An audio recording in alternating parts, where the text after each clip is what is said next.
अस्सलाम वालेकुम स्टूडेंट्स, हम लोग बायोलॉजी का चैप्टर नंबर 1 हम लोगों ने स्टार्ट किया अब इंट्रोडक्शन ऑफ बायोलॉजी। ठीक है, बायो का इंट्रोडक्शन हम पढ़ चुके हैं। लेवल ऑफ ऑर्गेनाइजेशन हम लोगों ने स्टार्ट की हुई थी। हम लोगों ने पहले वाले लेक्चर में लेवल ऑफ ऑर्गेनाइजेशन का इंट्रोडक्शन देखा था, फिर हम लोगों ने फर्स्ट लेवल देखा था जिसमें था एटॉमिक और सब एटॉमिक। थोड़ा सा इसको रिकैप करते हैं कि जी सब एटॉमिक और एटॉमिक क्या था। हमारे पास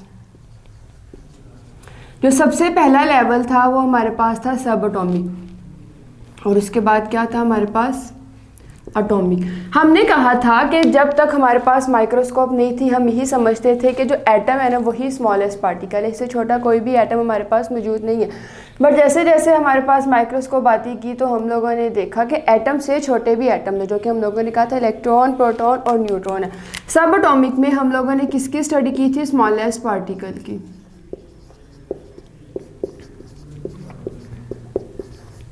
ठीक है, हम लोगों ने सब एटॉमिक में स्टडी की थी स्मॉलेस्ट पार्टिकल, जो कि हमारे पास इलेक्ट्रॉन, प्रोटॉन और न्यूट्रॉन थे। स्मॉलेस्ट पार्टिकल से हम लोगों ने बनाए थे अपने एटम। अब एटम से आज हम लोग बनाएंगे अपने मॉलिक्यूल्स। एटम से हम लोग क्या बनाएंगे? मॉलिक्यूल। हमारे जो आज टॉपिक का नेम है वो है मॉलिक्यूलर लेवल। मॉलिक्यूलर लेवल हम लोगों को पता चल गया डिफरेंट तरह के एटम्स आपस में मिलते हैं, तो हमारे पास स्मॉल एटम्स आपस में मिले, इन्होंने क्या कर दिया था? एटम्स बनाए। इसी तरह जब लार्ज एटम्स आपस में मिले तो इन्होंने क्या कर दिया था? मॉलिक्यूल्स बनाए थे। मॉलिक्यूल्स में हम लोग कह रहे हैं कि एटम से मिलकर मॉलिक्यूल्स बने ना, हम कह रहे हैं कि जो हमारे पास एटम होता है ना हमेशा वो स्टेबल फॉर्म में होते हैं।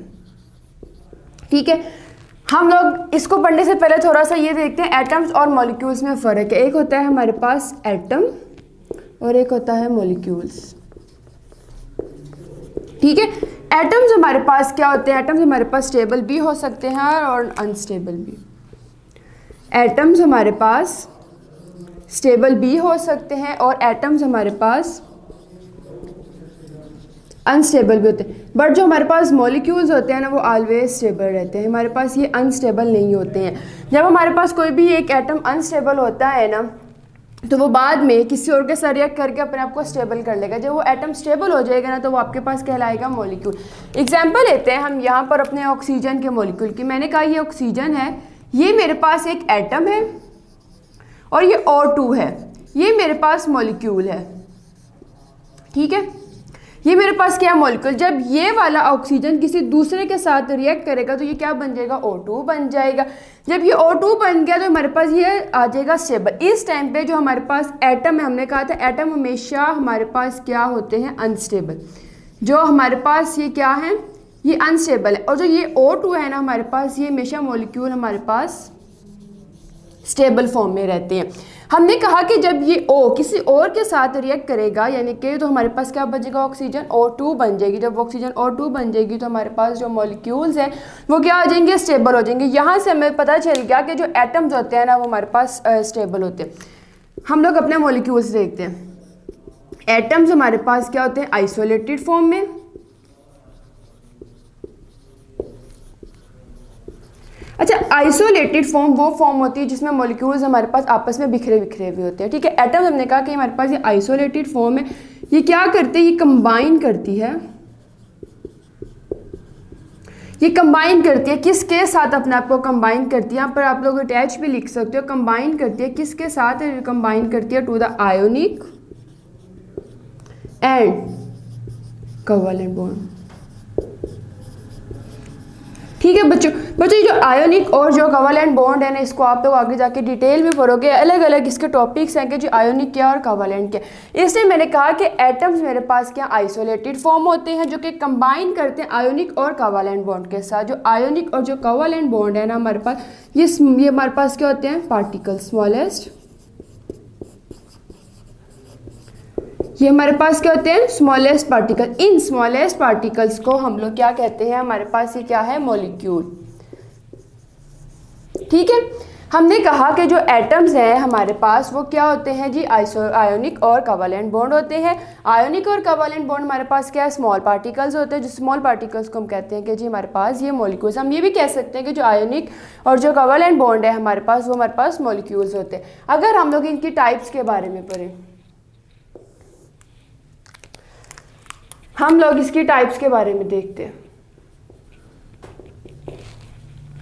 ठीक है बच्चों, हमारे पास इसकी दो तरह से टाइप्स है, एक आती है माइक्रो, एक आती है माइक्रो मॉलिक्यूल्स, और सेकंड वन हमारे पास आती है मैक्रो मॉलिक्यूल्स। ठीक है बच्चों, ये हमें क्या बता रही है, माइक्रो हमें नाम से ही बता रही है क्या है, हमारे पास स्मॉल पार्टिकल्स है, और माइक्रो हमें क्या बता रही है, नाम से ही बता रही है कि हमारे पास क्या है, ये लार्ज पार्टिकल्स होते हैं। हम लोगों ने कहा कि हमारे पास दो टाइप्स है मॉलिक्यूल्स की, एक है मॉलिक्यूल माइक्रो मॉलिक्यूल्स और एक है मैक्रो मॉलिक्यूल्स। माइक्रो मॉलिक्यूल्स में आपको बता रहा है कि ये स्मॉल मॉलिक्यूल्स और मैक्रो में लार्ज है। इसकी अगर एग्जाम्पल की बात करें तो हमारे पास इसकी एग्जाम्पल में क्या क्या आ सकता है, वाटर,